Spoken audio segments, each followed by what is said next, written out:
I am your host, Kente, all the way live from Los Angeles, California. And this is episode number 271. And I am joined by my wonderful co-host, the one and only Jen. How you doing, Jen? Hey, I'm doing awesome. Thank you very much. I'm sort of looking forward to this. Everybody got Kleenex? Hope so. Yes, I got my Kleenex ready to go. Um, Also joining us once again, the birthday girl, Grayson. How you doing, Gray? I'm doing awesome. How you doing? I'm doing amazing. So glad that you are here to join us and to hear your list. And we'll get into what the list is in a minute. But thank you for joining us. Oh, you're very welcome. It's been a while. Yes, it has. And joining us, it is the one and only Joshua. How you doing? Hi. I'm doing well. How are you? Fine. You know, Joshua is one of those innocent sounding names. Like, you know, you can't be like a mischievous person named Joshua. It seems like Joshua is well behaved. Is that true for you? Yes, it is absolutely true. I follow every rule and procedure to the letter and to the spirit of the law, and I never stray from any rules. No shenanigans here. Look, that is totally a gigantic, enormous lie. Because I No, he did say spirit, but he didn't say which one. no, I mean that Joshua is a peaceful name because I thought when I named my kid Joshua that I would have a very peaceful little boy that grew up, and I ended up with Damien Hellspawn. So I'm thinking that the name doesn't mean what you think the name means. Well, I think I heard somewhere that it actually means weapon of God. Oh, that makes so much sense. well, Okay. well, it's our Two Joshua more that's days. on the show. He's the Saint Leo. So Yo Joshua is Damien. There you go. There you go. Mhm. So tonight we are talking about the top 10 tearjerkers. These are movies that make you cry because they're sad or emotional, not because they suck so bad that it made you cry because you wasted your time and money. So please, nobody have those. That would have been, yeah. That's a Yeah. different list. Hold on, I need to change something real quick. And no more Halloween 3. Okay. You know what? You know what? Man, I will hold on to that movie as one of the great horror classics of all time. Thank you. So just because you don't know great movies doesn't mean anything. Okay. I'd challenge you on that accusation, but looking at my list, you might have a point. All right. So what we're gonna do is we're gonna start with number 10, and we'll just work around the room. Everybody do their number 10, and we'll work all the way up to number 1. So we'll change the order around. We'll start off, of course, with Jen. She gets the first up to bat. So Jen, what is your number 10? My number 10 is Les Miserables, and that is the recent adaptation of the Broadway musical with Hugh Jackman, and that I can't watch that movie without crying. I just can't. And I mean, the title sort of says it all. It is the miserable. The Miserable. So, yeah. Mhm. Oh, It's no wonder. But I mean, it's really sad. The whole movie is really sad. I mean, nothing. Well, I can't say nothing good happens, but everything that's good turns into something that's bad. So, yeah. sounds like a movie you definitely need to see, right? For sure. And I mean, By the way that you want to described it, cry? That is the movie that I picked to cry. Oh, wow. Yep. All right, Joshua, what's your number 10? My number 10 is 1991's My Girl. My Girl, great movie. Yeah. Yeah. There was just something about seeing Dan Aykroyd, and well, I thought it was going to be a laugh out loud comedy when I saw Dan Aykroyd attached, but no, that was not the case.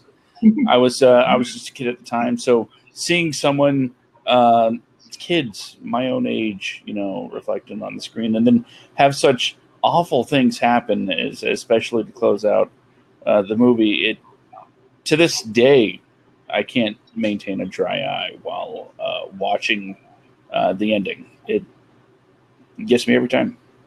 And that movie was controversial too at the time. Because, Was it? yeah, it was.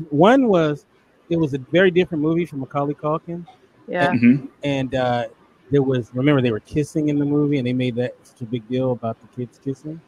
Oh, they had a kiss. Right. Yeah. But, I mean, but at the time though, it was like, and then also, the subject matter was pretty, serious subject matter. So the movie, I mean, Mm-hmm. was a hit, bona fide hit, but it was also, it was. I remember at the time it was controversial. So, yeah, I agree. Man, if they thought that was Anytime weird, kids they should have seen die. The Good Son. Oh yeah. Yeah, that was a good one.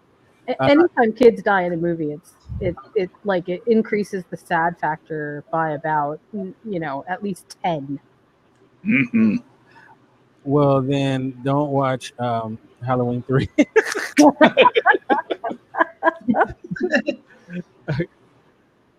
Hey, that's sad for another reason. No, this is not beat up on Halloween 3 night. Okay, that was last week. Did a pretty good job too. So, Okay. Grayson, what's your number 10? My number 10 is Schindler's List. Yeah. You cannot watch that movie without, like, you have to be made of stone if you cannot cry at this movie, especially also that last ending scene with all of them and the rocks. Oh my god! And it's like with the whole entire story. It was like, oh my gosh, it's like, again, I was like one little puddle of mush. And that brilliant scene with the color and the girl. Yeah, it's a great Mm-hmm. movie. It's a great movie. I've seen a lot of Holocaust film, but I would say Schindler's List is probably the best that I've seen. It's Except for one of my other picks, Escape from yes. Sobibor. Did you ever see that one? That's a good one. Uh, yeah, but anyway, no, Yes. That's good. Schindler's List. You can't go wrong with Schindler's List. It's definitely not a rom com or anything like that. It's definitely It almost made my list. yeah, I thought about it too. All right, my number 10 movie is The Elephant Man. The Elephant Man is the tragic Mm-hmm. story of this guy who had this real um, how do you describe it? Like his face and his body was ravaged with this horrible disease, and he looked very, very disgusting to the eye. And it's a true story, and it's played by John Hurt, and also a very young Anthony Hopkins is in it, and it's directed by one of my favorite directors, David Lynch. It's not a very Lynchian movie if you put it up against some of his other films, but it's a very good film. It's also made another list of mine Mm-hmm. called movies that were great, but you only want to see it once. Like I don't think I could sit through The Elephant Man again because it's just this sad movie. Yeah, It but was. it was an excellent film. So The Elephant Man is number 10. All right, so moving up to number 9, we'll go back to you, Grayson. Number 9. Philadelphia. That movie with Tom Hanks. It's like I defy somebody to cry, not to cry through that Yeah, one. yeah. Um, it made my list as well. I won't say where, but yeah, that's a very sad movie. And it was when you first really started taking Tom Hanks as like, oh man, this guy is really a great actor. That was the first. So yeah. Yeah. Him, Denzel Washington, the whole play against the two. Oh my god, it was just so good. And it's like, and watching him get more and more emaciated, and then like a very early Antonio Banderas performance. It was like, oh my god. Yeah, it's like, no, that movie just is like tears through the whole thing. And the fact is like, it's so reflective of today I too. remember Tom Hanks. They asked him who was his sexiest, some of his sexiest, um, love that interest in movies, and I believe he cited Antonio Banderas as one of them.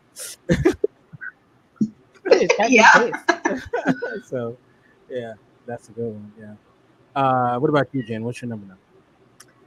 Mine is The Killing Fields. Yes, it's a good.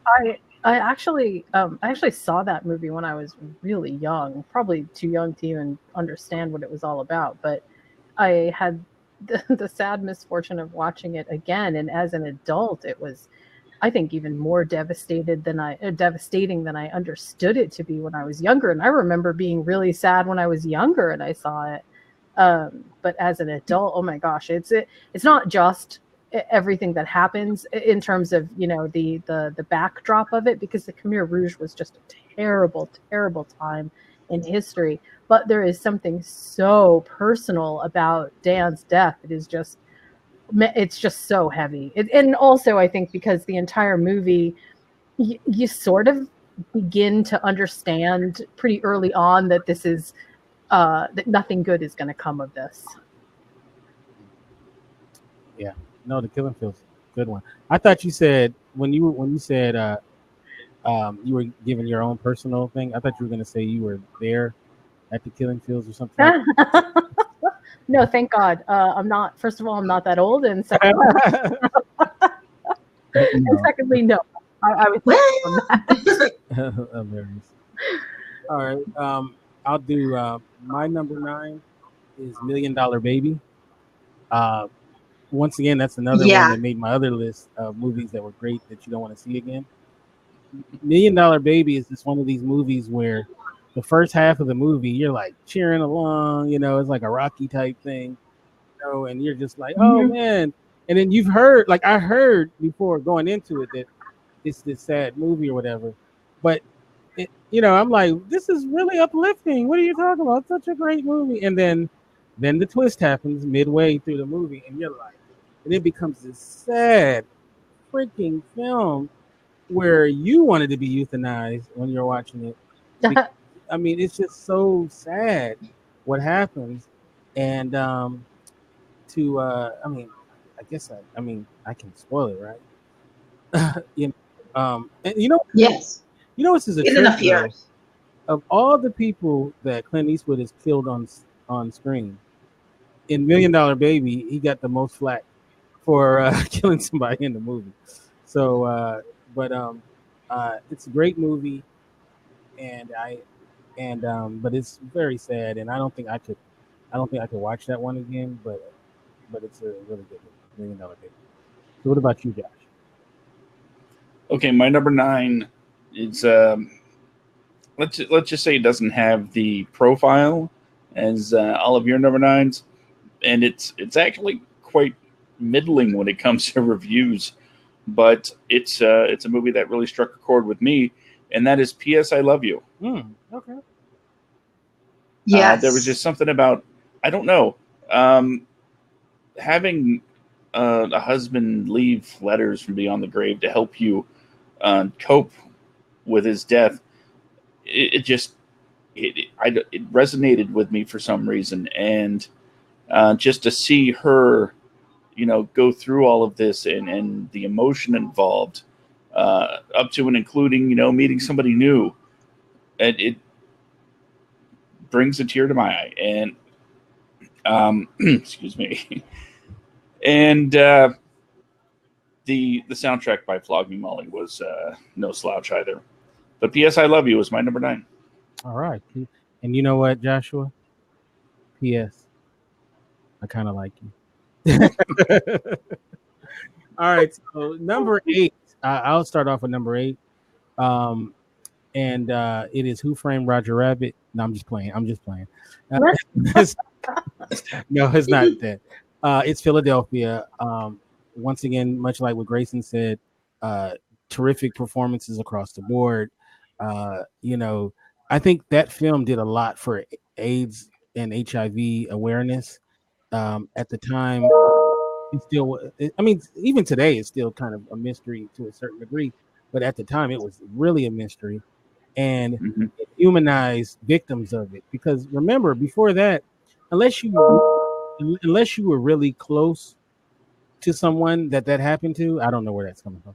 But yeah. I have no idea. But unless you were close to someone that died of HIV, died of AIDS, you know, it was very disconnected for a lot of people, and that movie did a great job of having you care for this guy. It humanized him, and it was just Denzel was amazing, of course. Tom Hanks, Academy Award, first of two, because I think he was nominated three straight with because I think Big was the year before that, I think, and And Forrest right Gump, afterwards, he Forrest. got it. So he went back to back, even though I didn't think he should have got it for Forrest Gump.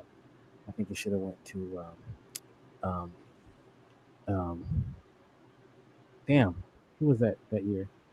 Pulp Fiction. Uh, I thought the Gimp in Pulp Fiction should have won the Oscar for that, but I digress. But no, Philadelphia is my number 8. Let's go to Grayson. What's your number 8?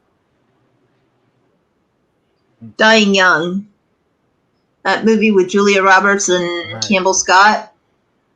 She's taking care of him, and oh my god, it's like you gotta love it. It's romantic. It's weepy. It's like it's everything. And I mean, your heart just breaks. It's like you think, oh my goodness, and I'm not going to spoiler it for any of you who haven't seen the movie in a while and want to see it. But yeah, I'd also put it in one of those movies of you see it, you love it, you cry, and then please don't watch it again. It's too much torture. Yeah, I saw it a long time Yeah. ago. I think I seen it on the plane, maybe. So, which is kind of odd to put that kind of movie on a plane, but yeah, definitely. Hey, they could have put it live on the plane. Remember, if you ever are have to go to cannibalism, start with the ass. That's the first rule of cannibalism. Start with the booty first. All right, Josh, which is their number 8? Okay. Again, I went a little bit of an unexpected route, but there's one scene in particular that in this movie that I will bawl every time. Kick-Ass. Kick-Ass, number 8. Really? Okay, Kick-Ass. Specifically, interesting. The Big Daddy scene where he's calling out all of the commands to Hit Girl as something bad is happening to him. Right. Just so she could live. And that the self-sacrifice of Big Daddy in that scene, played to perfection by Nicolas Cage, doing his best Adam West. It chokes me up. It gets me. So that's why Kick-Ass is my number 8.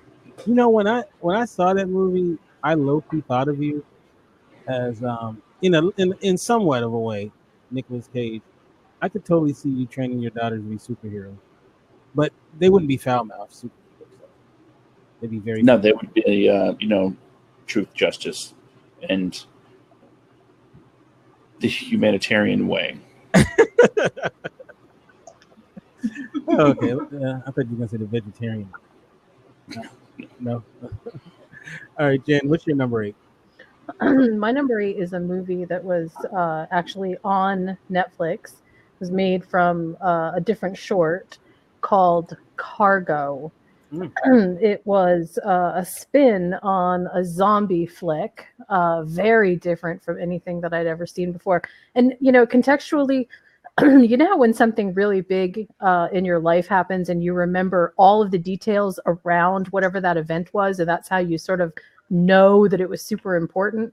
I remember everything from the fork that I used to sit down and have dinner as I watched that movie, to the specific pillow that was on the couch that I pulled over to cuddle because I was so sad at the end. Like everything is super. I can remember that entire night from start to finish when I watched that movie. It's awesome. I have to say that first. It's not just sad to be sad like there are some other movies on my list, which I feel like, oh my God, they really went out of their way just to be sad.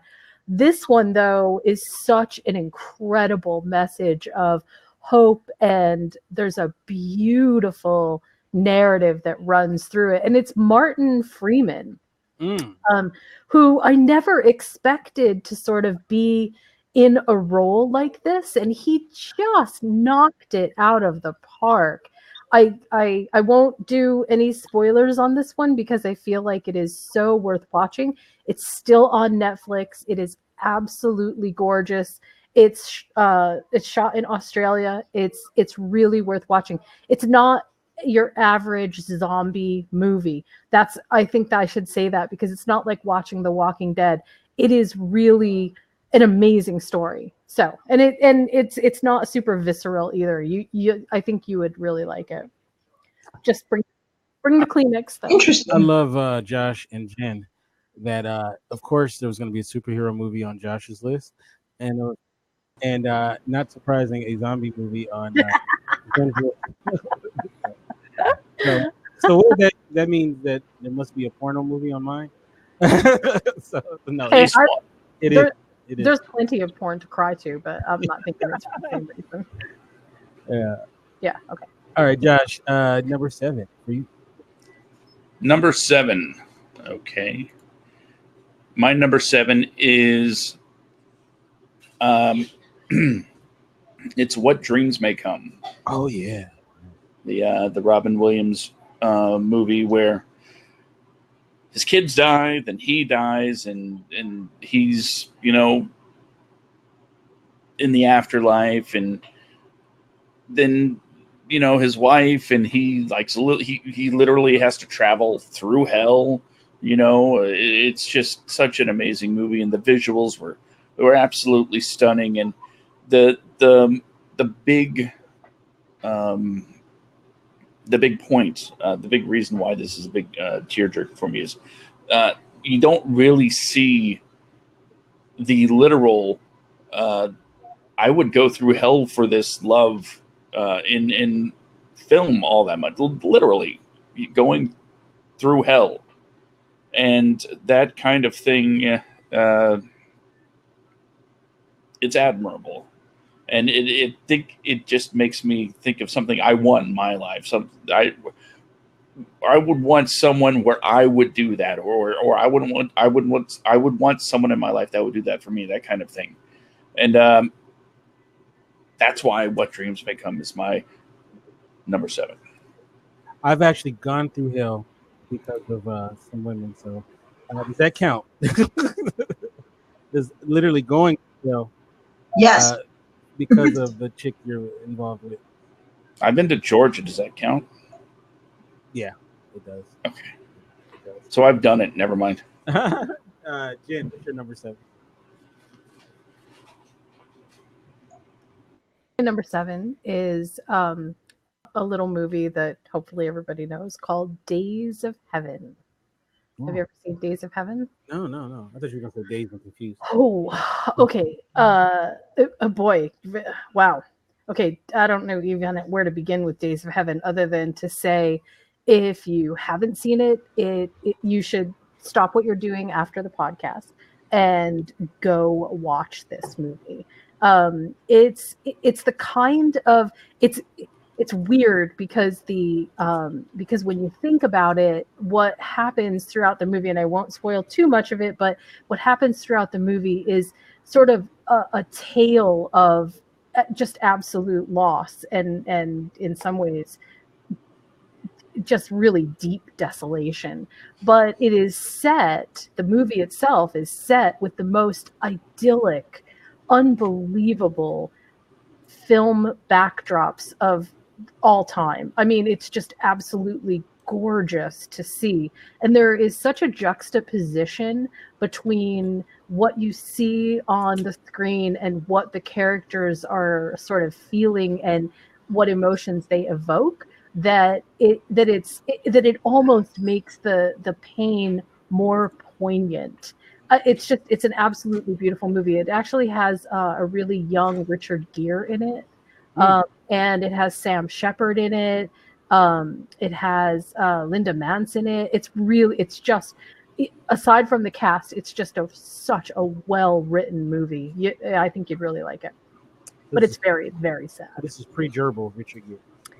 Oh, this is when Richard Gere was super, super, super sexy looking. Yep. Well, I didn't know him before, or actually, I don't know him at all. So yeah, I can't really tell. But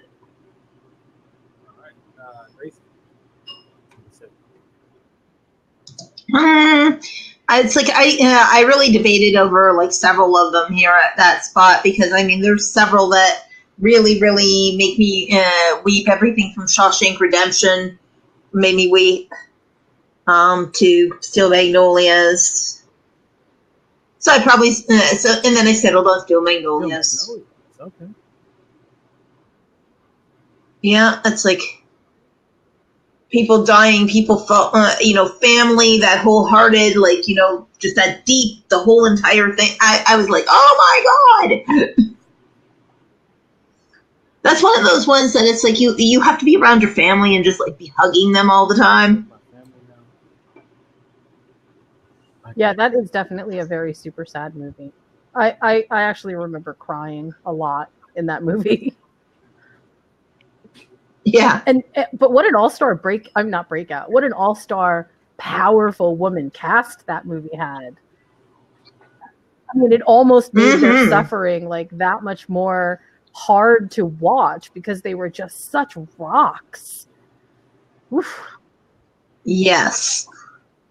And like and just the relationship, it just made me want to like go, okay, I just need to, every time I see it, it's like one of those, you just got to mush up on the sofa with your family and remind yourself that it's like, how important that they are to you and stuff like also, that. big shout out to that movie for making Daryl Hannah seem like a nerd. Yeah. Right. So my number 7 is The Green Mile. Stephen King's movies are known for either making you cry, not because they're sad, but because they're bad.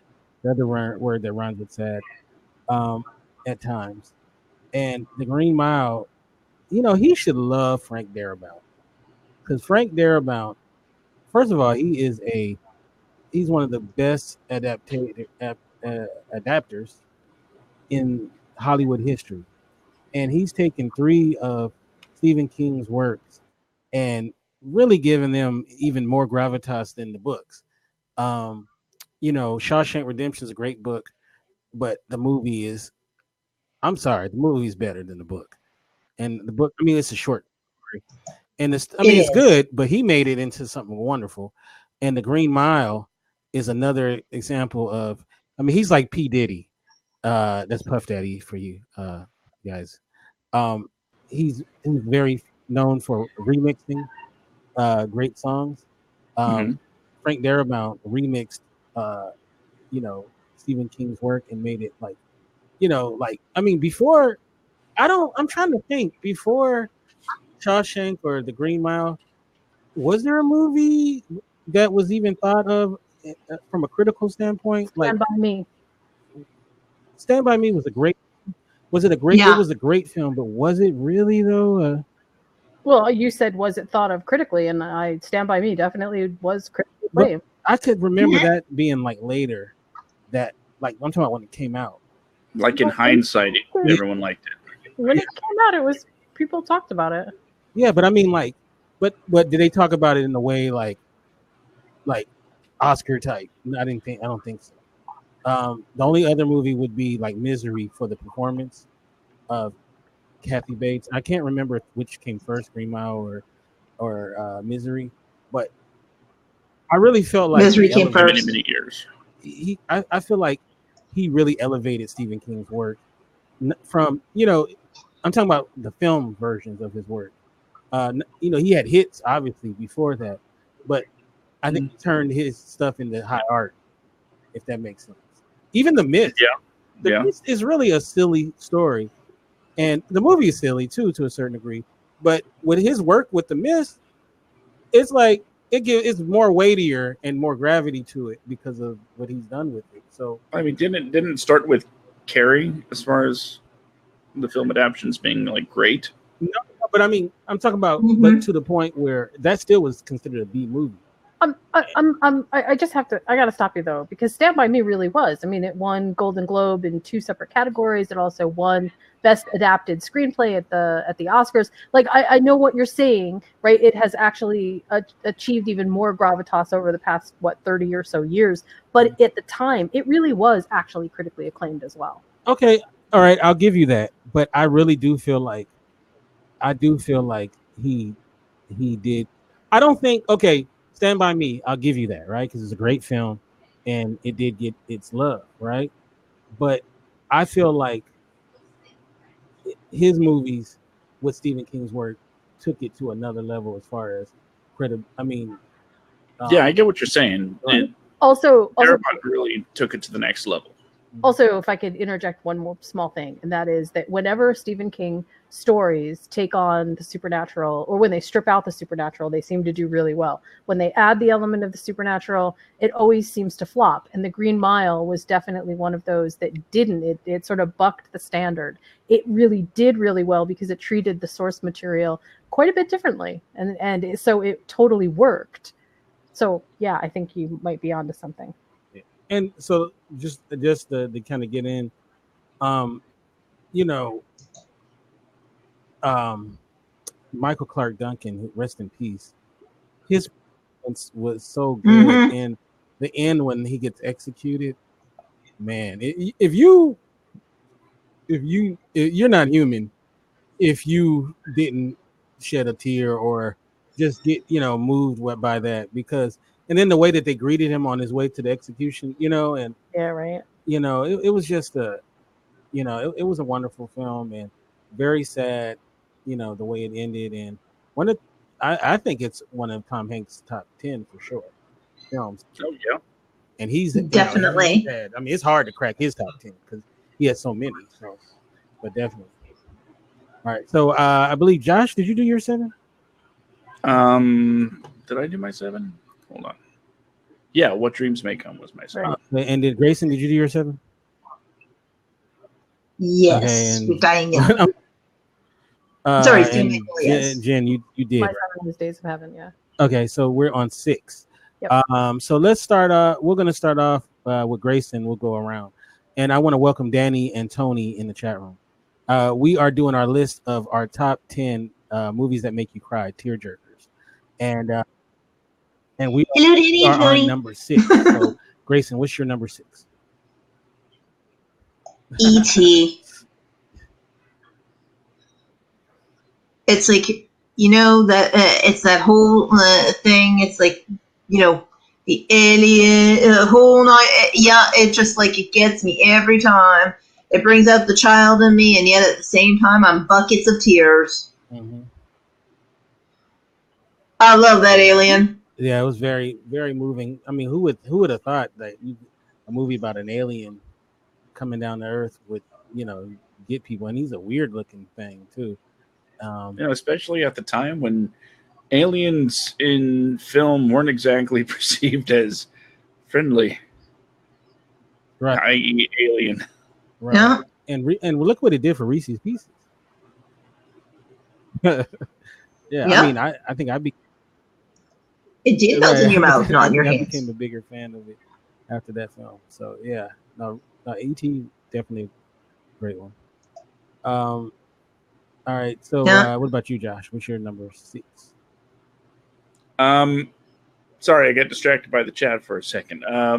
My number 6 is, and I have to be very specific because it is the 1992 version of Mice and Men with John Malkovich and Gary Sinise. Oh yeah, that's a good one. I know the story itself is a classic tearjerker, but the performance that these two guys put in, as well as the direction of Gary Sinise, I remember watching it for the first time and getting to the end, and I was like, no, and just wept and wept like a little baby, just thinking about the rabbits.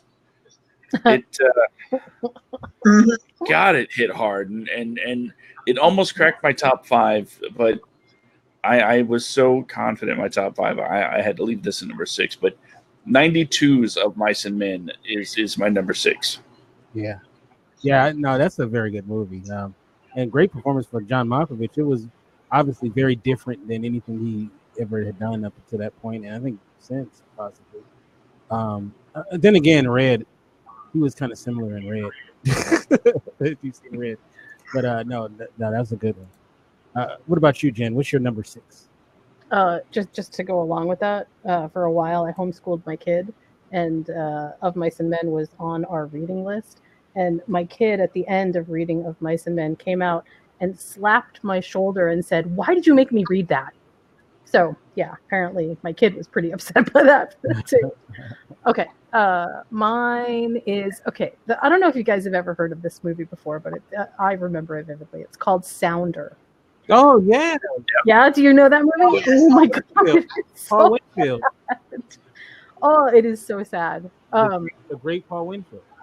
Yeah, I saw again. This is another movie that I actually saw when I was really small, and just wept and wept and wept. And again, had a chance to see this as an adult, and wow, some of the performances are just amazing. And it's again, it's just absolutely stunning. The story is just stunning. And I have to say, as sad movies go, this one feels like an important, like Schindler's List. It feels important. Like it's so chock full of life lessons that it's hard to walk away from this movie not feeling changed. Yeah. No, great movie. I've actually met Paul Winfield several times. He had a great voice. He was the narrator of the show City Confidential. Do you guys remember that show? Yeah. Great show, man. Yep. The only thing that pissed me off about it was he would say it shouldn't have happened in this town. I'm like, wait a minute, what town should it happen in? Like, jeez. But no, great movie, Sounder. Yes, my dad loved that film as well. Sounder. Okay, so my number six is Spike Lee's Malcolm X. Spike Lee's Malcolm X. First of all, Denzel Washington's performance as Malcolm X is my favorite performance of all time. He is so freaking good. He's like on fire playing Malcolm X in that film. And I mean, there's a certain point in that film where he just embodies Malcolm X to the point where they almost become synonymous, right? Like, and Denzel Washington has done so many great performances in his career, and I believe this is his number one performance. Unfortunately, he didn't win the Oscar for it. Just it was such a great movie. I think it's Spike Lee's greatest movie, and this movie has a lot. It means a lot to me because one is I idolize Malcolm X, and and it's I've seen it a million times, but there's a scene that I remember. I saw it in the theater like maybe 4 or 5 times, and I saw it with my father.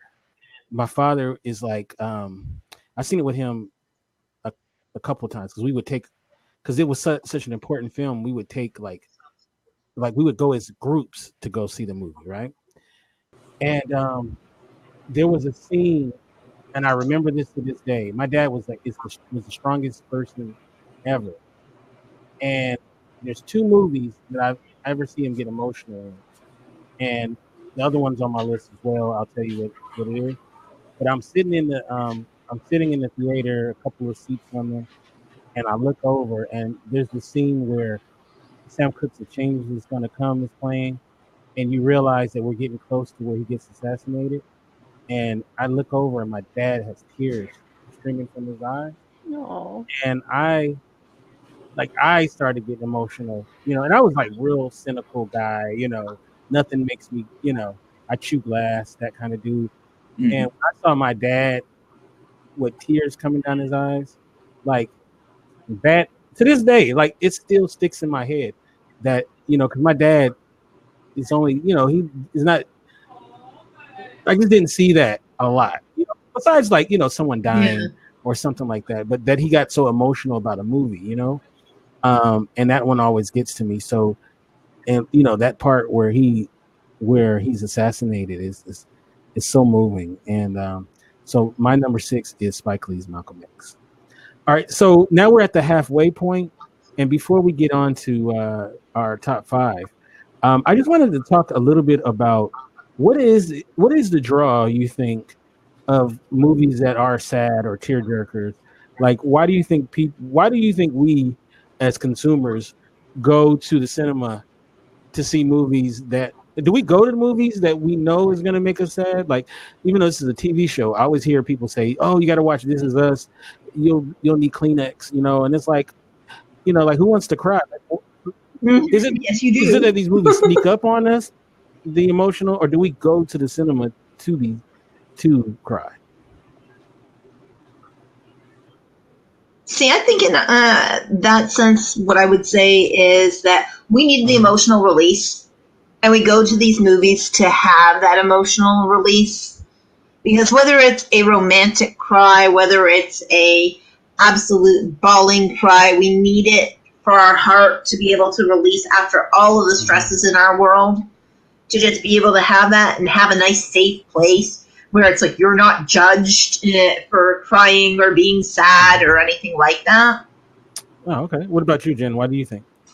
I personally think that human beings are always looking for experiential ways of identifying what is important to them. And sadness, I think, is not, sometimes I think we misconstrue sadness, right? Because what we understand as being sad is sometimes a reaction to something being pulled to us out of joy, or the understanding that it's the lack of joy that is there that creates that kind of void. But it's so universal and so above all human that we identify with it. And I have to say that there is a part of me that thinks that being in a safe place to experience these things is a lot like going to John Wick to see 5 billion people getting blown up, right? I mean, nobody actually wants to experience that, but in the safety of a darkened theater, it sort of gets your adrenaline going. And I feel like the same thing happens for us when we experience sadness. We get to experience something in the safest possible way while still pulling sort of emotional and narrative context out of it. And it gives us contextual clues for the rest of our lives. Like you said with Malcolm X, right? It wasn't even just the movie, it was your dad's reaction. And that contextualized for you how important this was. I mean, we all sort of learn our cues from other people, and on the screen, other people are right in front of us, and we are experiencing in real time things that perhaps I don't want to go experience the Holocaust, but thank you for providing me that window and experience into it. So yeah, that's kind of what I think. Yeah. Josh, one thing I like about you, Josh, is that you're a dude, you're a man's man, but you're also in touch with your feelings. You have how many girls do you have? 3. So 3 daughters, by the way, not women that he's dating. Josh's harem. So do you feel like have your daughters affected you in any kind of way, made you a little softer when it comes to stuff? Because that's a lot of feminine energy running around. So, or as a father, period, maybe. Or were you always like open to get emotional when you see things that make you emotional? Well, first of all, let me say that asking me that is incredibly sexist. Because you asked me a completely different question than I sure did. The others, and I find that completely unfair since I spent the last 4 minutes figuring out the answer to the first question. No, I want you to answer it too. Okay, so which do you want me to answer first? All right, you know what? Answer the first question first. Okay. Why do people? Yeah. Let me. I believe that in today's society, especially here in the United States, we live in a regressive and sometimes oppressive culture about how we handle our feelings. And it's through things like tearjerker movies, where, as some have said before, we find our safe space to have that emotional catharsis and realize not only how we feel about events that we may or may not want to live through ourselves, but sometimes we will actually have to. But it gives, like I said, a safe space to let it out, um, and figure out who we are in relation to these events, whether they're completely fictional and can never happen, or whether or not someone's actually able to relate to something that happens in the movie. Mhm. And that's why I think these movies will always have an important role in society as a whole, not just for people that like movies. Okay. And has your daughters softened you up? No, in fact, they've hardened me up They quite a are. bit, emotionally. Um, no, because you have to have thick skin, especially Hmm. in the world we live in. Hmm. Uh, Things are not going to be easy, especially you know raising three daughters. They're not going to have an easy time, Hmm. because of you know their gender. Right. And I one point in particular, I shared a Facebook video of, it had all these little kids, everyone like 10 and under, these little girls. They were swearing up a storm, right? Talking about income inequality and things like that. And at the end, they're like, yeah, I bet you're more upset about the swearing than the actual message.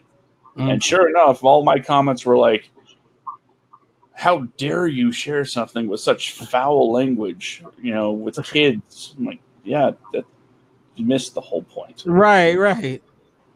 So, if anything, I've had to be tougher. I've always been the wear my emotions on my sleeve guy, but now I have to actually learn how to bury some things and be tougher in the moment.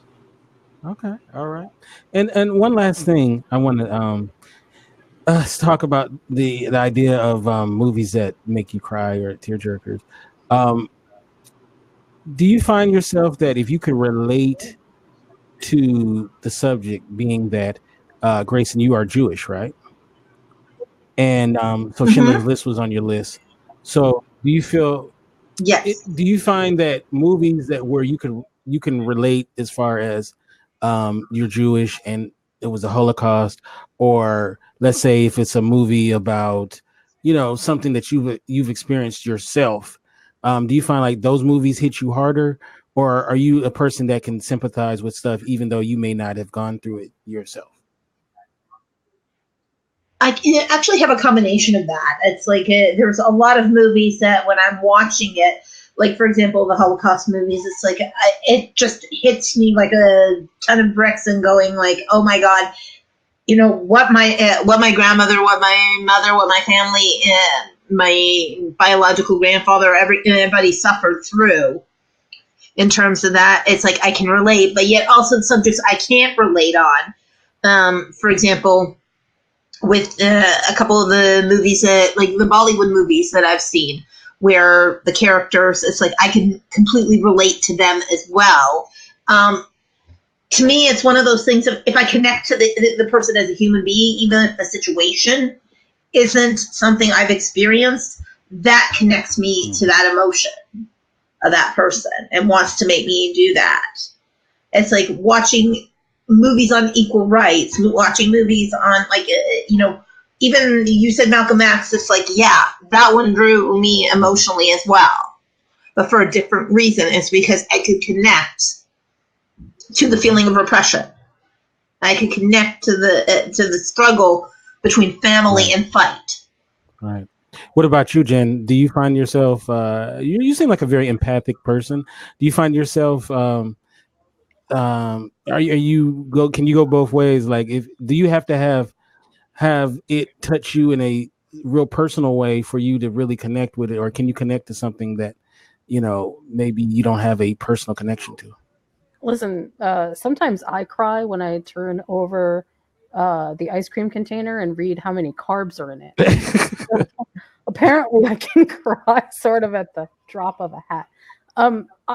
Actually, I think as a writer, I I have two very separate places that I can occupy.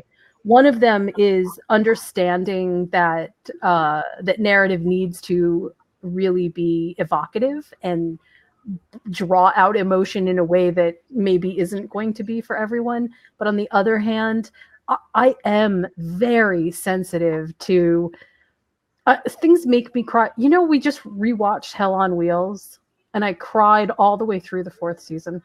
I mean, just like everything was making me cry. And I don't think I'm just hormonal. I feel like this is actually a thing where in particular, I really feel very connected to characters. So some movies do it for me more than others, but by and large, it's not like any one criteria has to be met for me to feel like I identify. And clearly, you know, a lot of the movies on my list are actually historical movies from way back in the past, or far back enough in the past that I don't really have an identity to them. And so it's something else. There's something else that's there. Like you said, you know, I definitely think that I've got some kind of empath thing going. Well, just as to let you guys know, I'm about to out something between me and Josh. The last season of Dexter made us both cry. Oh yeah, yeah. But did it make you cry because it was so? No, because it was horrible. Yes, that's what I thought. And last but not least, Josh, what about you? Do you need a connection to something to make you get emotionally involved, or can you, or if it's something that you don't necessarily have a personal connection with, can you feel, you know, that emotion? I think it's possible to feel a connection with something that I am not personally, tied to emotionally. When it comes to movies, it's all about how you're drawn in, right? And the story, acting, all of it. And when something's done well, it's easy to get lost in the moments that they're bringing to you. So, yeah, I don't need any kind of attachment personally. Like, if I watch Steel Magnolias, I'm not really, personally experienced with being a female, but I can still cry, right? Right. Fried green Well, tomatoes almost. Made me some themes are so universal that I mean, the death Yeah. of a child as an example is incredibly upsetting, but also yeah, watching the death of a spouse or the death of somebody who is close to us, those things they sort of defy any kind of specific knowledge. We just all feel for how that must be. And yeah, so I think that that's a big one. Like, I know some people like the scene in John Wick where the dog gets killed. Like, there's people, I know so many people that Mhm. stopped watching after that because it was just too much for them. And I'm Wow. like, you really missed a great movie. Like, like, don't worry, the dog gets revenge like times 10.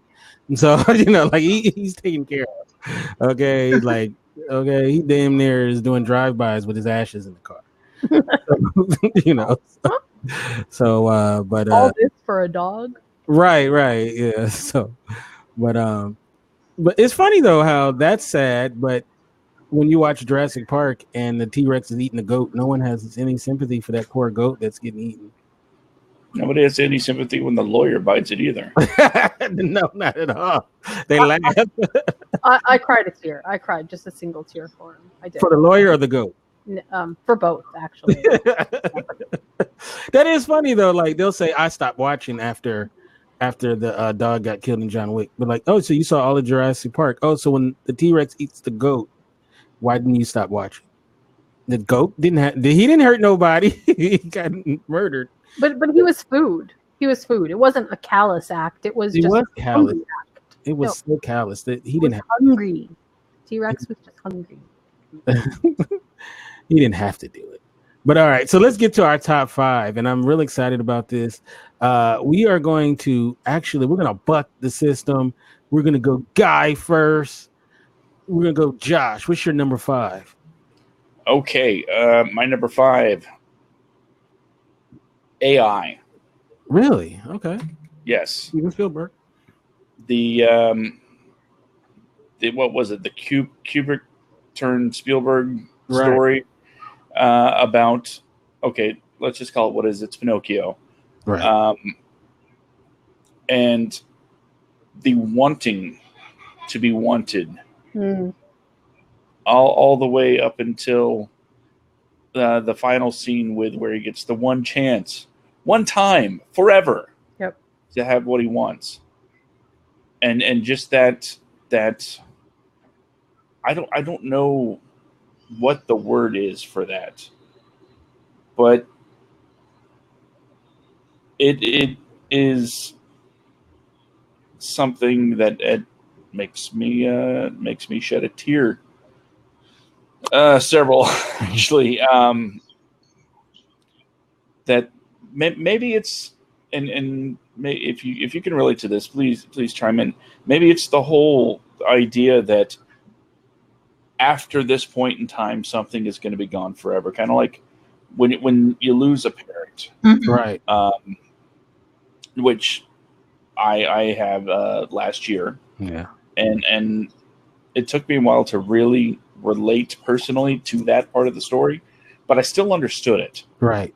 Because I could see my parents and I could understand that they won't be around forever. And now I really connect with the whole, if I could just have one more day. Mm-hmm. And that's, by the way, it wasn't my number 5 before, but I moved it up during the show. and that it is my number 5. You know what? I'm so upset with that movie because when it came out, I thought it was about Ellen Iverson. And I was like, because the ladies are probably like, who is Allen Iverson? That is the real AI, Allen Iverson. He was a great basketball player for the 76ers. But no, it's a good. And it was also a computer. Right. It's a good movie. Like Grayson's like, who is Allen Iverson? He was a great player. Do you know who I'm talking about? Dan, you know who I'm talking about. But okay. But yeah, he was AI. But all right, my number 5 is the film Hotel Rwanda. Oh, wow, that's devastating. Now, Hotel Rwanda is like the subject matter. Just if you just know the subject matter without even seeing the film, it's one of the most horrific, sad stories in human history. And this film, like, to be honest with you, I didn't want to see it because that story is so horrific, right? And I'm like, I remember in that moment, I was like, because I saw it on video first. I mean, that's the only way I saw it. And I remember saying to myself, do I really want to? Do I like? I had to get in the mood to watch it. You know what I mean? Because I knew what it was about. Mm-hmm. And that movie, first of all, kudos to the filmmakers. If you haven't seen Hotel Rwanda, even though it's sad material, it's upbeat at times. Like they did a great job of getting you through that, where you have moments of you will laugh. You have moments of like this heroic, like heroic measures that are done by Don Cheadle's character and his family and whatnot. And it's at the end of the day, it's so sad, the story and what what they had to go through. But there is hope through that film. You know what I'm saying? Like when the movie ends, you feel hopeful, right? And then when you know like who he plays in the film, like that he went on and he's doing fine and he's just this great person. And I love the story of how he wasn't a hero. Like I mean, he wasn't the most unlikely hero. He was like a company man, not someone that you would think would stand up you know, in that kind of time. But you know, it's funny how when you go through these traumatic moments in your life, how some people become heroes and some people become things that you would never thought, and other people you thought was going to be the heroic person, they run and hide. So that's a great movie, Hotel Rwanda. If you haven't seen it, check it out. Yes, it's sad, but it's actually upbeat and hopeful as well. And Don Cheadle, I think this was probably that was the movie where, like, Don Cheadle was always like a really great actor, but I think that was the movie where people said, okay, no, he really, really, really, really is up, you know, that top tier actor. So Hotel Rwanda is my number 5. So Grayson, what is your number 5? Well, it's like I just saw it and it just made me absolutely buckety, and I had to give it its kudos where it's due. The Art of Racing in the Rain. That movie, it's if you haven't seen it in the theaters, still, I believe it's still in the theaters for a little while longer, and well worth the see. It's like listening to and also the fact that it's not only International Dog Day also helped that. But the fact that the story itself is just amazing. It's a touching story, and for those who are going to go see it, I really don't want to spoiler it for you, but be prepared to have hankies. Lots and lots and lots of hankies. Wow. And that was yesterday, International Dog Day. But yeah, I've seen the promos and stuff for it with Milo from This Is Us. So he likes to make us cry. What is up with that? Ever since Heroes and This Is Us, and now this film, he like The Art of Racing in the Rain. Yeah. All right, so and Amanda Seyfried did a fantastic job I like her, in that movie. Yeah, she's a good actress. She's become a good actress. Jen, what is your number 5? My number 5 is Grave of the Fireflies. It's animated. Have you guys ever seen it? Nobody? It's part of the Princess Mononoke series. It's so great. Boy, how do you describe Grave of the Fireflies? What's a good way to describe it? So it's dystopian, first of all. It's Takahata is the director, and it's unlike anything that I had ever seen before. At the time that this came out, I had a kid who was really into anime, and we watched everything anime together. And this one came up at a convention that we went to, and we watched it in a screening room. And it's crazy because it's sad, and there's no way around that. I mean, anybody who's ever seen it will tell you that it is just absolutely enormous in terms of its emotional impact.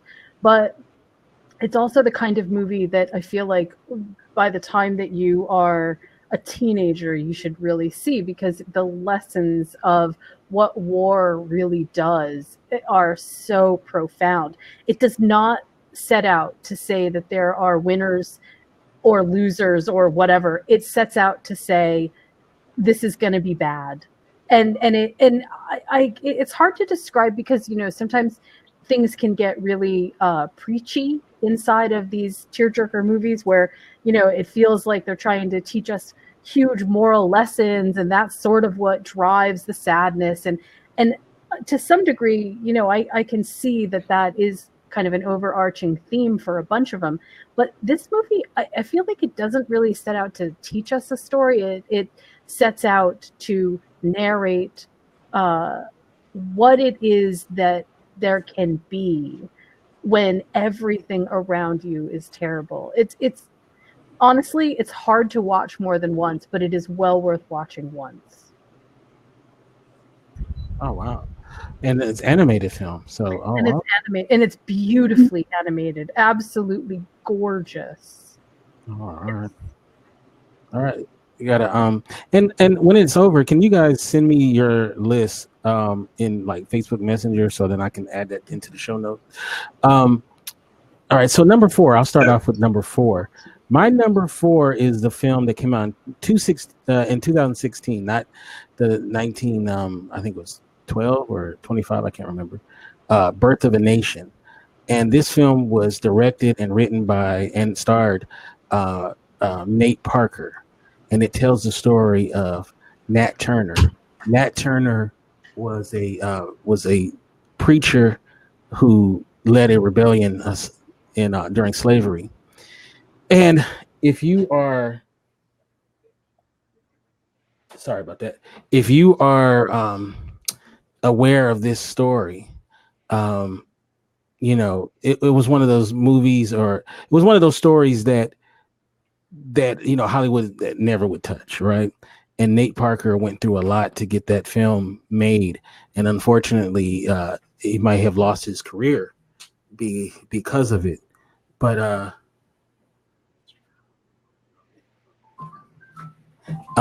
sorry about that. But that film is so powerful, very moving, and Nate Parker's performance is great. The film is awesome, and of course, the ending, which I don't want to ruin, is very sad and very moving. But Birth of a Nation, great film. Number 4. All right, so let's go to Jen. What is your number 3? Wait. Did I No, give everybody's 4? no, you didn't give everybody 4. I'm sorry, I Nope. started it off. Jen, We're what's still your on number 4. 4? My number 4 is God. It makes me actually not even want to say it, but my number 4 is Legends of the Fall. I know everybody's seen Legends of the Fall. Yes. And I don't know how you cannot cry at least once in that movie. I mean, there's so many awesome times to cry, but how can you possibly watch Brad Pitt cradle? No, I can't even do it. I do love this movie though, and I will. This is one of the few movies that makes me cry every time, and I will keep watching it over and over again because it's just so moving. There's so much emotion. There's so much depth, and I love Anthony Hopkins in this movie. I just there's something so vibrant about how that whole family dynamic comes together, falls apart, gets shredded to pieces, and yet there's just this so much humanity underneath it. Anyway, yeah, that is definitely it's on my big list. That was, once again, we have this theme. That was like the movie that Brad Pitt really came into his own in, and then following it up with Interview with a Vampire. Right. But that was like kind of the movie that started his, oh, he's Brad Pitt, Kind of broke him out. Yeah, because he had been in Thelma and Louise and was it True Romance and some other things, but this was like his kind of big standout thing. So yeah, Legends of the Fall, that's a good one. Grayson. You know what? It's like I debated between two of them. It's like one movie that I really didn't like, but it does make me weep the one time I did see it, and it also tested my puking reflex as well. But that's besides the point. And the one that I settled on, which was Terms of Endearment, which I really loved. Shirley MacLaine. Wow, what a performance! Yeah, and they made a sequel too. Did they? Yeah, there was a sequel. Yes. Oh wow, I didn't know about that. Yeah. Evening Star. I love Jack Nicholson in that role as being sort of he's not quite a jerk, but he's really close to it. They say that a lot about me too. So and then their whole that whole like sister, it's sister, like yeah. Terms of Endearment. What about you, Josh? What's your number 4? My number 4, again, might be coming from a different direction than a lot of people, but this one stars Jim Carrey, believe it or not, and Kate Winslet. It's Eternal Sunshine of the Spotless Mind. Oh, great movie. That's a great movie, yeah. It is a great movie, and I'm sure we've all been in one of those relationships where you wanted it so bad, but it just wasn't good, And Just the story of my life. Yeah. Currently, right now, I want to erase somebody out of my head, but And that's to have besides that the ability point. to erase those memories, but then while it's happening, you're actually going through the memories and trying to save what you can. God, that is such an emotional journey that you can't help but feel a little choked up as these pivotal emotional moments keep playing out for this one particular person. And through the twists and turns, and Elijah Wood being a creepy little bastard, Still uh, it's I mean, it's a great movie, and it's I think deserving of being my number 4. yeah. No, that's good. I definitely agree with that. What about you, Jen? Number 4. I did number 4. I'm sorry, number 3. Okay, number 3 for me is a movie called Life is Beautiful. Okay, yeah. Yeah, you saw that? Mm-hmm. This movie has a really a strong place in my psyche. I saw it. I saw it years after it actually came out, and it well, obviously years after it came out. And it was the sort of movie that leads you to appreciate the fact that even though a subject a lot like Grave of the Fireflies, even though things are terrible, that there is still so much hope and humanity in the world that there's always something to sort of be engaged with. It's weird because I almost felt guilty for putting this on my list, since it doesn't feel like a standard Holocaust movie. It feels like I mean, there are really moments of awesomeness that don't feel totally terrible.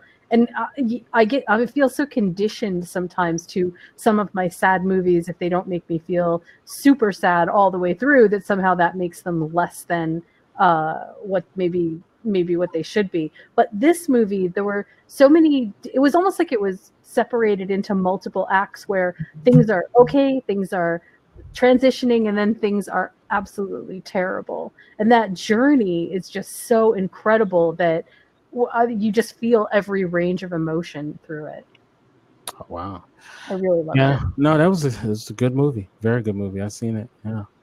Did it make you cry? No, I didn't cry, but definitely did one of those. Okay, all right. I was like, oh no, there's something in my nose. Yeah, one of those things. I'm not crying. No, I'm too gangster for that. What about you, Grayson? What's number 3 on your list?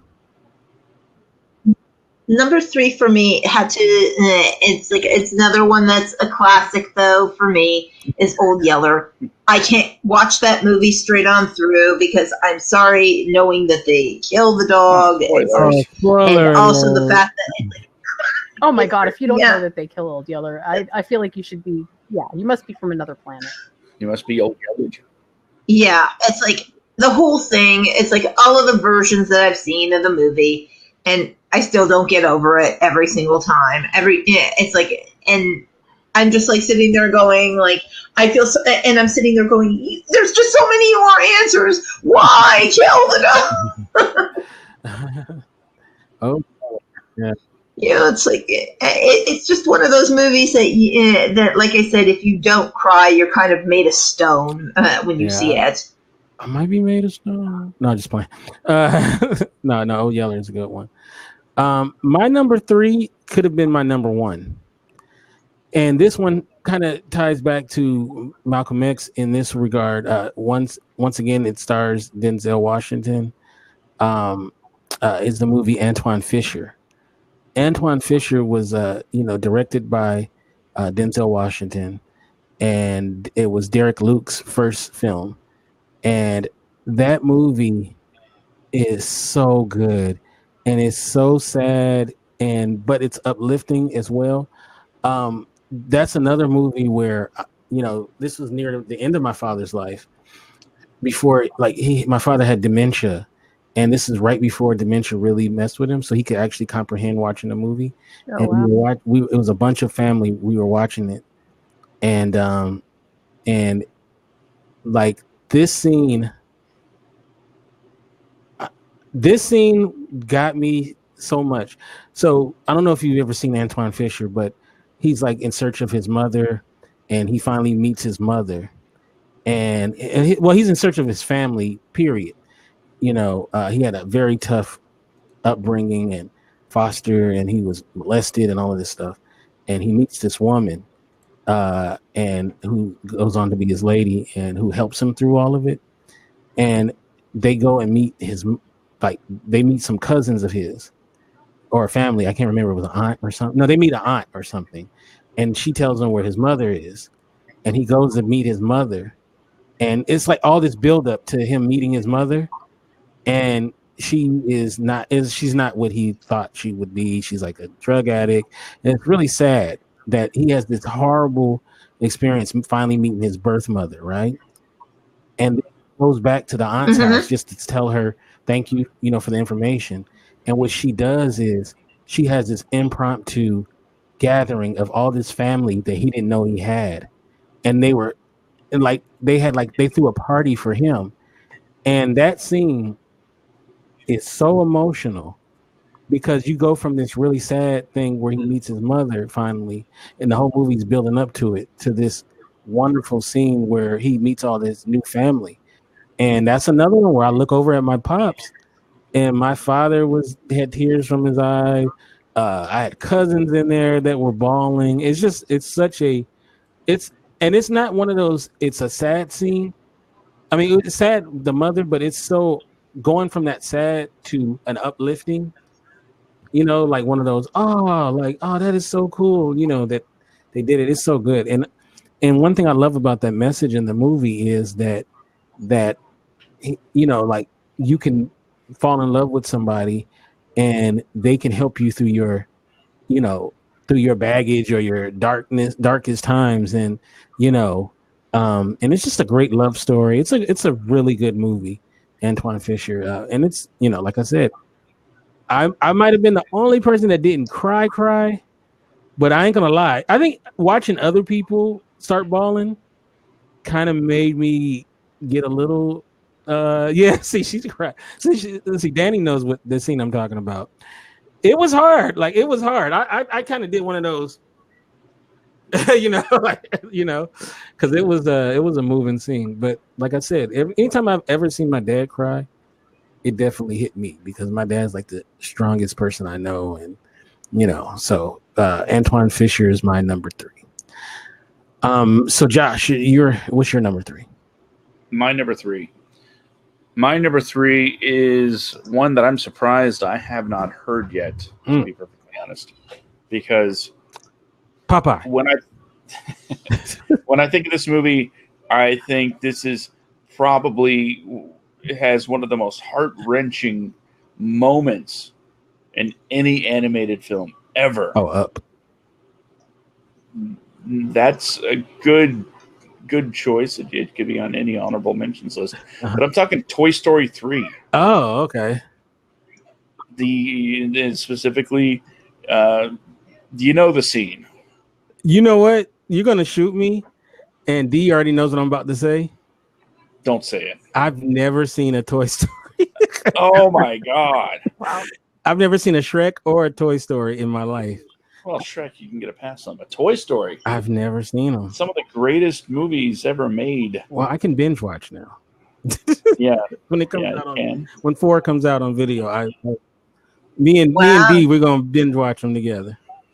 But everybody, okay, I won't spoil it for you, Kente, but everybody else that's seen it knows exactly the scene I'm talking about. Mm. And, the music in that movie didn't help either. It was so emotional and so God. That, I mean, wow. And then just the fact that the whole story is basically growing up and moving past childish things, and wondering as a toy what's going to happen to you. As Andy got ready for college, and the toys were like, what's going to happen to us? It's the Velveteen Rabbit on a kind of narrative steroid. Yeah, you can say that. Yeah. Mm-hmm. So Toy Story 3 is my number 3. All right. No Popeye. Okay. With Robin Williams. There's still 2 left. Oh, to left. Hilarious. All right. So everybody got in there number 3, right? Yep. So let's go to Grayson for her number 2. It has to be the one that it's like it makes me fall every single time that I do it. I have to call all my friends at the end of it. And it's like I'm sitting on the phone going, I love you, man. Don't ever leave me. And if you ever do, I'm not raising your kid. I'm sorry. They can't come live with me. It's the movie Beaches. I love that movie. I defy anybody who doesn't have a best friend or a close relationship with anybody to be, again, you would have to be a heart of stone not to love Beaches. And the whole entire story. I've never seen Beaches. You've never seen Beaches? I've seen really? Beaches. Oh my God. That's heathenish. Even I've seen Beaches, and yeah. I'm going to have to throw my hat on that. You said her either. So. Yeah. The soundtrack. Really? Wow. I remember the soundtrack was like really big too. When it was like one of those big blockbuster soundtracks. Wind Beneath My Wings. Yeah, and there's like there was some big ones in there. All right, Jen, what's your number 2? Oh God. Okay, so this movie I watched once. I went to the theater and saw it, and I refused to watch it ever again. Even just the mention of it actually makes me want to run out of the room and not participate in life for a while. Human Centipede. That for a very different reason. Yes, actually, yeah. 1, 2, and 3. Yeah. It just I mean, not that I've seen them all, but yeah, no. Marley and Me. Oh, the dog movie. Yeah, there's a lot of dog movies on there. You guys list. Okay. I just and it's funny because I was thinking about all the other stuff that we were talking about and why it is actually so sad, because for most of the movie it's really not. For most of the movie it is an amazing movie. It's one of the few movies that I remember getting so sucked into that I didn't even really realize that I was in the movie theater. It was really cool. I'm so seldom transported out of time and space that way because I look at movies very critically. And I think that the range of human emotion, again, was part of the reason that it hit me so hard at the end. Like, you know what's coming. You know it. And despite the fact that you know what's coming, there was not a single person in that entire theater that wasn't crying. I mean, and it's just in a strange way that was actually really super validating. But in another way, it was I couldn't handle it. Then he said that movie had the nerve to come out on Christmas. Right? I mean, it was terrible. That whole thing was just wow. And I remember we were all asking each other after the movie, "Oh, do you guys want to go out and get some like ice cream or something?" And we were all like, "No." Everybody just wanted to go home and cry. So what was more moving, Marley and Me or Turner and Hooch? Oh, good Lord. You don't have to ask that. Turner and Hooch. K9. K9 was a good movie. Okay. I like that. That was a good, but it wasn't sad. No, it wasn't sad at all. All right. What's your number 2, Joshua? My number 2, it's Ghost. Patrick Swayze, Debbie Warren. Yeah, Ghost. I can't really explain why it affected me so much as a kid when I saw it the first time, but from the moment I watched it till this day, it has made me like really freak out about the idea of death. So it was definitely an emotional roller coaster. And the final shot of Patrick Swayze being ushered in, it's like,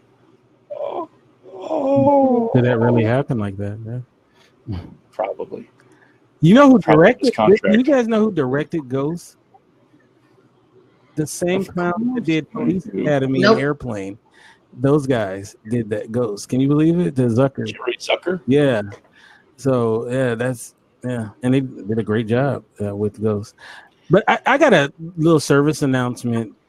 Any woman I'm dating or being married, I get married to, once me or you die, that's it. I don't want to see you, and I don't want to see you coming back as no ghost. We're not doing pottery together, or none of that. It's like once I go or she go, it's it. No, none of that. That's not sexy. Don't be coming back afterwards and wanting to hang out. Once you did, it's over. So I just want to put that out there. And don't come back as Whoopi Goldberg? No, definitely not. Definitely not that either. Hey, Bobby D, and Danny in the chat room. All right, my number 2 is a sad ass movie. It stars Idris Elba. It was a Netflix original, and Thor? it's called, no, it's not Thor. It's called Beast of No Nation. That movie. Oh man, that made me sob. God. Yeah, that made me sob. That movie was, look, just even thinking about that movie, like that could have easily been my number 1. Like my 1, 2, and 3 easily could have been number 1. Yeah. And that movie, I loved it. I don't think I could ever watch it again. It deals with the in Africa, the child soldier, and Idris Elba is fantastic in this film, and the kids in the movie, oh my God, they're so amazing. This movie, and the guy that's directing it, Cary Fukunaga, I think that's how you say his name. He's going to direct the new James Bond movie, and he was responsible for the first directing the first True Detective season, the one that everyone likes the best. And he did this movie called Sin Norte, if you ever seen it. Oh, great movie. It's all in Spanish. I think it was called Sin Norte. It's all in Spanish. But it's a great movie. But anyway, going back to Beast of No Nation, it's an important film. It's a terrific film. But it is Sin Nombre. That's it. Thank you, Sin Nombre. I'm thinking El Norte, which was a great movie. But yeah, Sin Nombre. Yeah, great movie. If you haven't seen it, check it out. Even though it's in Spanish, but it's I'm not a big subtitle guy, but that's a great movie. And he's hit. All of Cary Fukunaga. I know I'm probably butchering his name. All of his stuff is top notch stuff. And Beast of No Nation, which was a very sad movie, is definitely, you should check it out. And translates to With No Name. Yes. Yeah. Great movies. Great movie. All right. So everybody put in their number 2, right? All right. So we're going to start with ladies first. And we're going to start off with Jen. Before you do your number 1, just quickly just go over 10 through 2. Okay.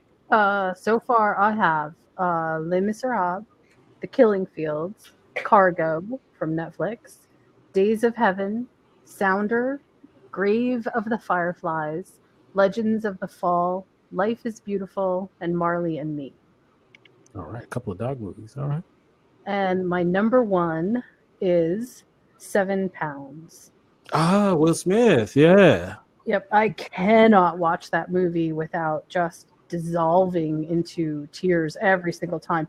The end is just as joyful, I think, as anything I've ever seen, but it is so painful to get there. And knowing how the layers on layers in that movie just got to me. It was so beautifully written. I know people have said, well, it's not, it just isn't that great or what, but personally, it resonates with me, I think, on a level because it is exactly the kind of empathic thing. The compassion is so over the top that it almost hits my nerves at full force and just absolutely makes me, like I said, dissolve. So Yeah, that is my number one movie. And Will Smith does such an incredible job of being that role. It feels like it is just the role he was meant to play. Yeah, Will Smith. Unfortunately, I think he picks badly sometimes. And I think I think he picks movies that he thinks is going to be hits, and sometimes when he does movies like 7 Pounds or Pursuit of Happiness or something like that, like he really gets to show his real acting talent. Right. And, yeah, that's definitely a good one. Yeah, 7 Pounds for sure. All right. So Grayson, if you can go back over 10 to 2 and then reveal your number one. Indeed. Number 10, Schindler's List. Number 9, Philadelphia. Number 8, Dying Young. Number 7, Steel Magnolias. Number 6, E.T. Number 5, The Art of Racing in the Rain. Number 4, Terms of Endearment.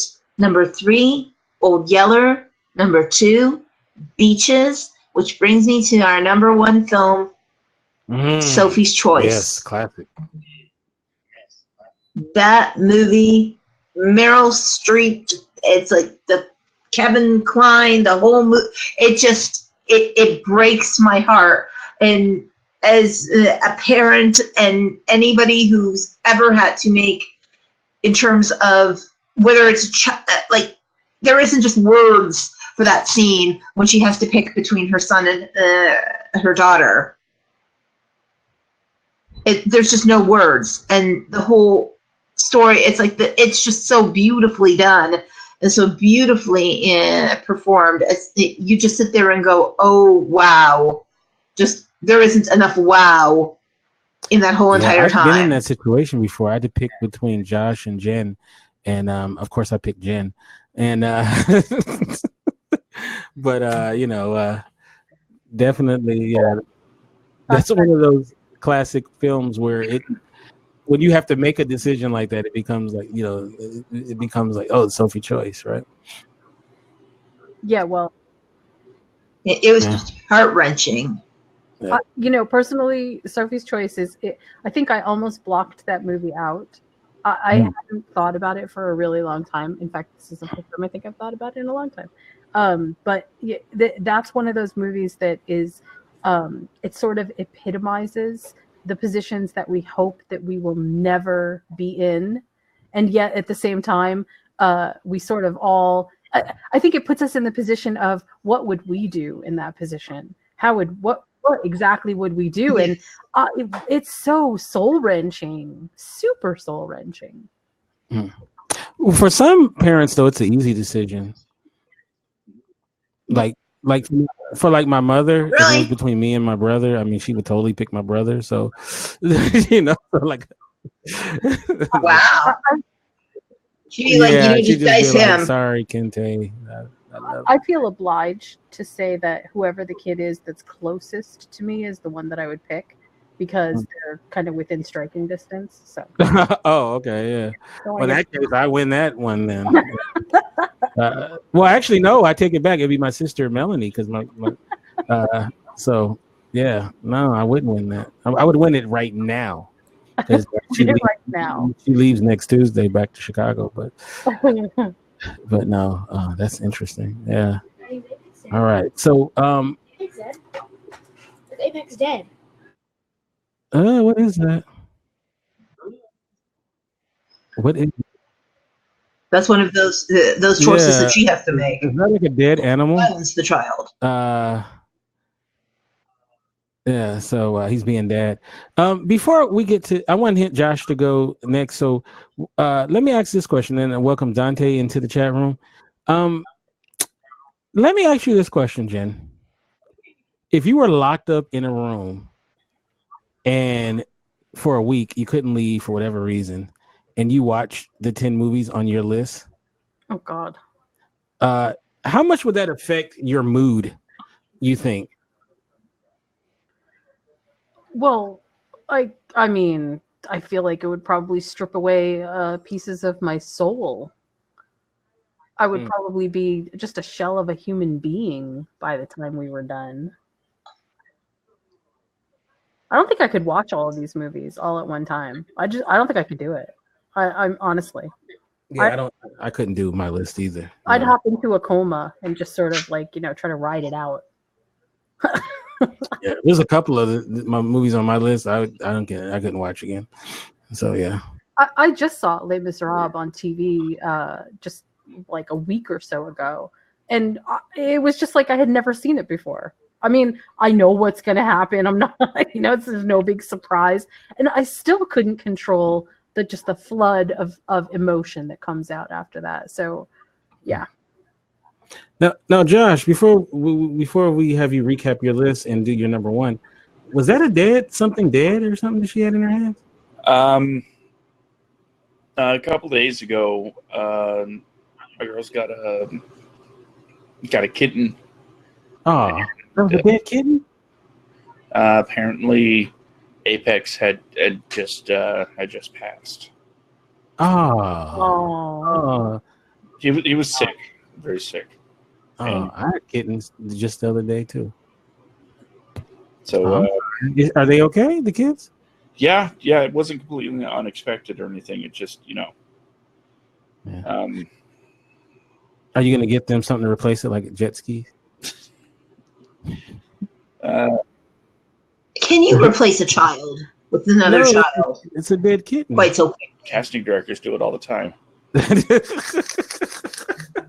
Wow, Josh, that was That was good. Crazy real right there. Crazy real. That was good. So yeah, just get them some jet skis. They'll be fine. Jet skis. How was the daughter that was just there? 10. Oh, that's jet ski age. Yeah, that's good. Yeah, definitely. All right, so let's recap your list and let me get your number one. Okay. My number 10. My Girl. Number 9. P.S. I Love You. Number 8. Kick-Ass. Number 7. What Dreams May Come. Number 6. Of Mice and Men. Number 5. AI. Number 4. Eternal Sunshine of the Spotless Mind. Number 3. Toy Story 3. Number 2. Ghost. And number 1, arguably, but in my mind, the saddest movie I've ever seen in my life. The Boy in the Striped Pajamas. Yeah, I've seen that. Yeah. God, that ending it will screw you up forever. Right. And it had a lot to do with things we talked about earlier. When things happen to kids and the Holocaust and when you put all this stuff together, it's like, dear Lord, how could anybody make this? It will leave you bawling as the credits roll. I know it's not exactly a big hit, not exactly widespread. Not a whole lot of people know about it. It's got its following. People know about it, but it's not a mainstream thing.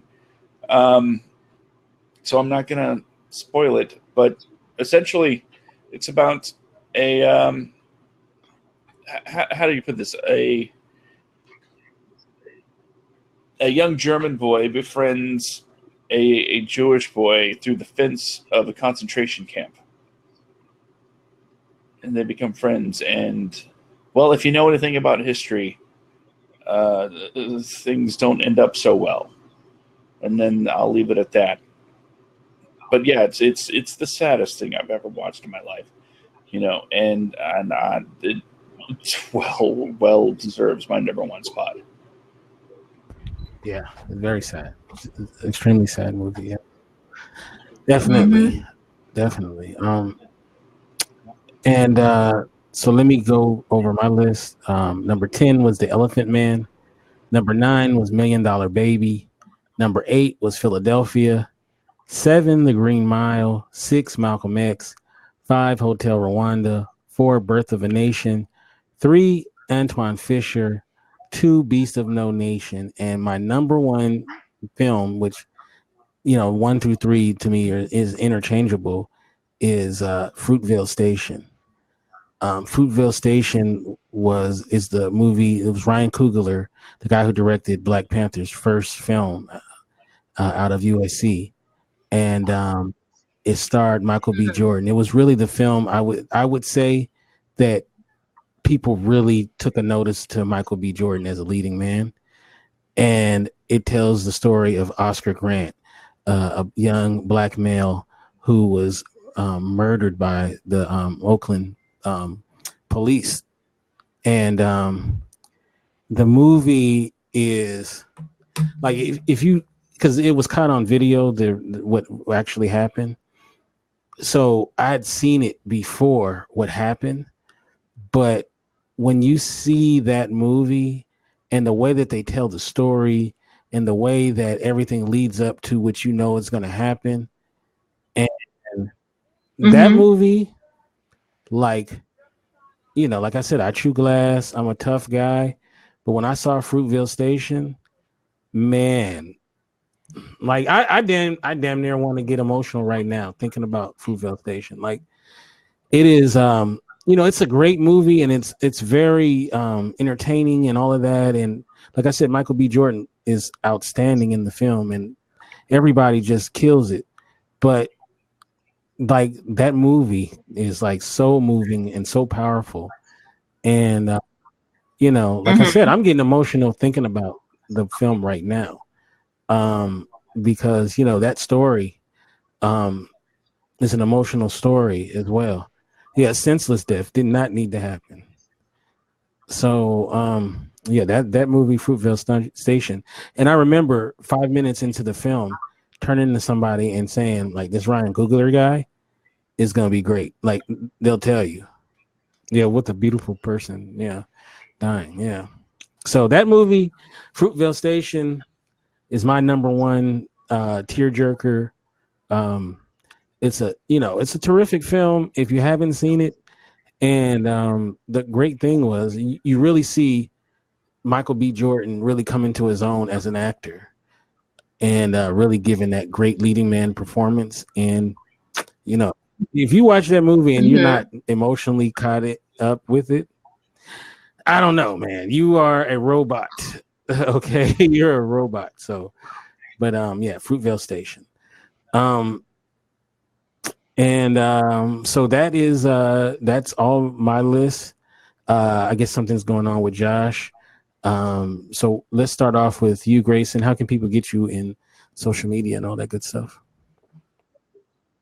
Well, we can stalk me on social media, on Facebook, on LinkedIn, on Wikipedia, on most social networks. Yes, I do have a Twitter account. However, it's like I rarely check it, but hey, try me up there anyways. Also, you can go on www.pastlives.productions Inc., as well as also you can go on the What Did She Say page on Facebook. As we'll be starting also hopefully soon with our edit world and movie time, as soon as Adobe stops being such a butthead and actually goes back to a real system instead of a subscription system. Otherwise, we'll be searching for software, so I'm looking for suggestions from people who have better software that would love to. Windows Movie Maker is great. Huh? Is it professional quality? You could be the judge of that. Exactly. I'm not editing my home videos here. I mean, I'm editing movie time. Jen is professional. Use what? Windows Movie Maker and MS Paint, right? Oh yeah. No. No. No. But nice try. It's like I'm going to be trying the DaVinci's Resolve to see what that looks like. But the point is that it's like I'm very well known on the web, and if you can't find me, then you're just not stalking me hard enough. Thank you for coming through. And your birthday is August the 29th, in 2 days from now. Once again, happy birthday. Jen, how can we get you on social media and all that good stuff? Social media, you can find me at Following Bliss on Twitter, and you can check out my websites at criticallaughs.com and moviesmakethemeal.com. And just so you know, I actually use OpenShot a lot for my video editor. Not often, but when I need something quick, and yeah, that's sort of what I go to. Otherwise, I'm using After Effects too. Yeah. All right, and you can get me at Kente F on Twitter and Kente Ferguson at Instagram, and also you can go to our website indyradio.org. That's excuse me, indyradio.org. This week is the Spotlight Week. We have 5 straight shows of Spotlight. We just finished number 2. Tomorrow night we'll be joined by actress Vida Gafare, and I'm looking forward to chopping it up with her. And that should be really good. And also on Thursday, we have another interview coming up, Katie Wallen. And on Friday, we're going to be, Cher is going to join us. And we're going to be talking about the new fall lineup television. So pretty cool stuff. So with that said, you guys have a beautiful rest of your week. God bless you. And we'll catch you next time right here. And see you at the movies.